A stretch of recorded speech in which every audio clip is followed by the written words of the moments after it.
Hello, everyone. I'm Eric D'Souza, and you're joining me today for another episode of Crime Writers of Canada's podcast, where we are interviewing all the members of Crime Writers of Canada that have been nominated for an Awards of Excellence. I'm very happy today to be talking to uh, C.S. Porter.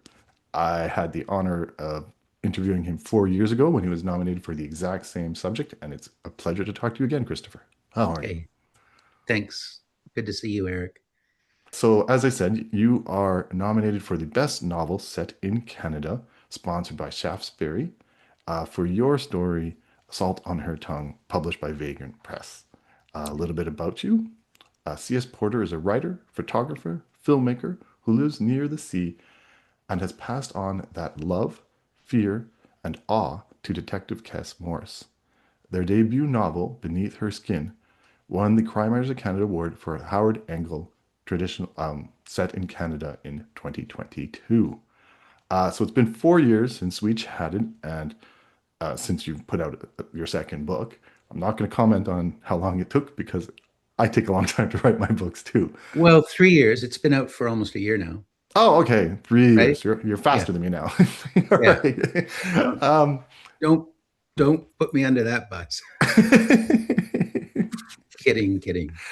how long though of time has passed between the two books? Um, you mean in the story In the itself? story. Yes. Yeah, Yeah. like I know it's three, been at least 6 months. 3 or 4 years, I think. Oh, okay. 2, 3 years, 2, 3 years. Yeah, I'm trying to think of her daughter's age. Like 2 years, I'll say. Okay. Oh, okay. So it's longer than I thought. I know Yeah, that she's been on leave for yeah, six months. yeah. Why is she on leave? I don't think that's a spoiler. Um, I think she kind of got a little overwhelmed by popping pills, and she took on a little too much too quickly. I think she got caught, but no one wanted to say anything. Well, I know she got caught. No one wanted to say anything. Like they don't. She's too good to be just cast aside. So in this book starts off with the chief saying, "I'm going to give you an easy job just to get you back in." Yeah. Um, when the chief calls her, she has to ask herself if she's ready. And I have a Right. sense that maybe the answer was no. Um, do you think she's ready for this, even though it's supposed to be an easy case? We know it's not going to be. Yes. Yes, I She's do. In her heart of hearts, I don't. I think she thought she was ready all the time. Oh, okay. Yeah, Uh, but I think she knows she has something she has to handle. Yeah. we've discussed this 4 years ago. The thing about Kes is this weighs heavy. She's very good at being a detective, but it weighs very heavy on her soul. Yeah. Um, you told me that fundamentally she is a good person. And all that has happened, especially from beneath her skin, she goes through a lot. Uh, is she still fundamentally a good person? Does she see herself as a good person? Yes. Yes. Yeah. I think she's completely honorable. And she approaches detective work maybe a little different than average. Do you want to maybe talk about her process? Well, I think she takes it on board emotionally. I mean, in beneath her skin, obviously the machinations of that title, she wears the killer inside her to follow what they're doing. Like she embodies them in a sense, right? Hmm. And so that obviously becomes really wearing, like a crazy actor, who's just whapped after a really bad playing an ugly character for 5 months in a, like that can be draining. I think Hmm. she's a little more like that. Yeah. Perfect. And now she's got her batteries recharged. Her boss gives her what is meant to be an easy story, although I don't see how it's a missing person with strings. I don't know. I'll let you say it. Like, Well, she doesn't do missing persons. mhm. You know, it, um, that's a whole different part of the police department. So she's kind of bristles at that. And what is a missing person? Um, the chief's happy that the girl's found. That get away. That's it. Great, you've done Mhm. your job. But she knows something more is going on, And being Kes, she won't just leave it at that. She has to get right in there, right? And that's what I love about her, actually, is that tenaciousness and that knowing, that knowing, the knowledge that she has. It's a beam of light that hits her. Yeah, When you're writing her, does she live inside you? yeah, yeah. I had Or that feeling. beside me. Yeah. When we talked 4 years ago, I don't want to say I harassed you, but we were talking about location, and you didn't specifically say where it was. We knew it was East Coast, but that was about it, and there was references to Canada. This time you pinpointed a location. I'm on the West Coast, so I know of the Bay of Fundy, but I don't know that much about the Bay of Fundy. What could you tell us about that location? Um, it's fascinated me for most of my life. Even when I lived in Los Angeles, I would drive to the Bay of Fundy every year, once a year in the summer usually. It's um it's totally unique. It's fierce, it's aggressive, it's beautiful, it's dangerous. I always imagine Champlain coming up the Bay of Fundy, what he would have thought, like if you think of a 60-foot vertical tide on the lay of a land that's hundreds and hundreds of yards of nothing, and then it's full. Mhm. It's bizarre, and the currents and everything.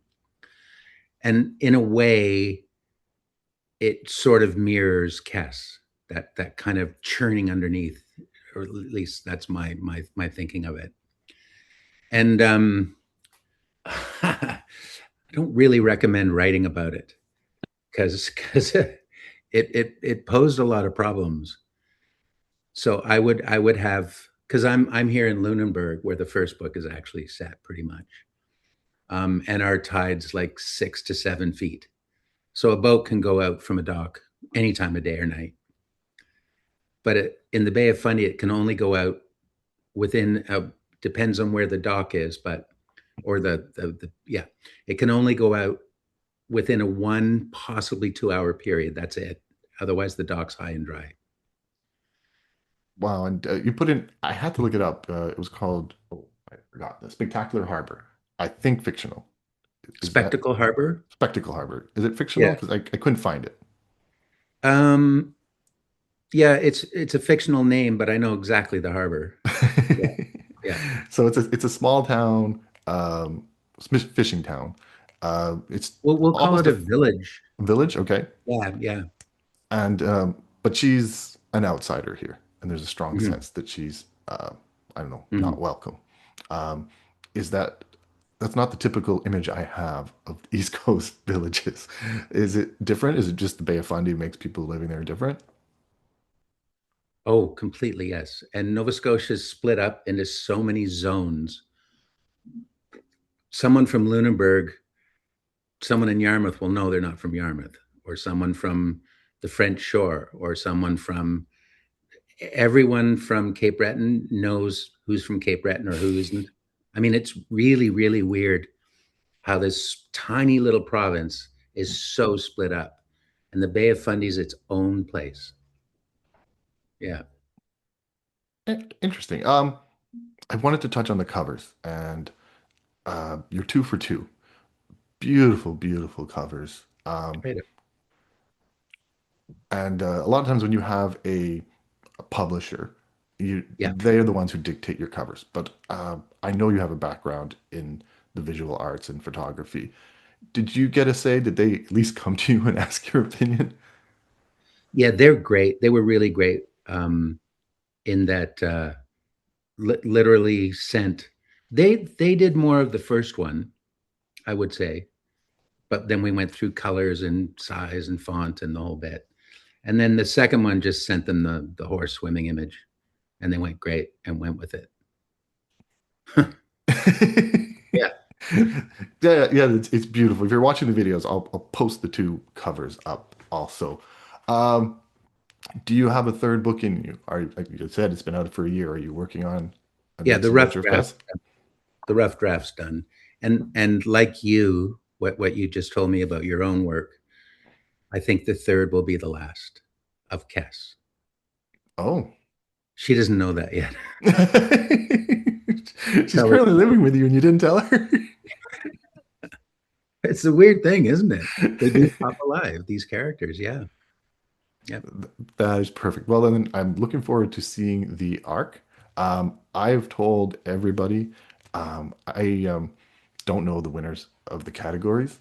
Uh, I am rooting for all of you, and I'm very anxious to see if you can go two for two because it's a beautiful piece of work. That'd be pretty freaky, wouldn't it? No, no, no, it I, wouldn't. I know it's not going to happen. But I also, at this point, would like to thank Crime Writers of Canada too. Like they've really stepped up, haven't they? Well, thank you so much. Yeah. Great. It's great chatting with you. I hope it's not going to take another 4 years, Christopher. Cheers. Thank you, Eric. All right.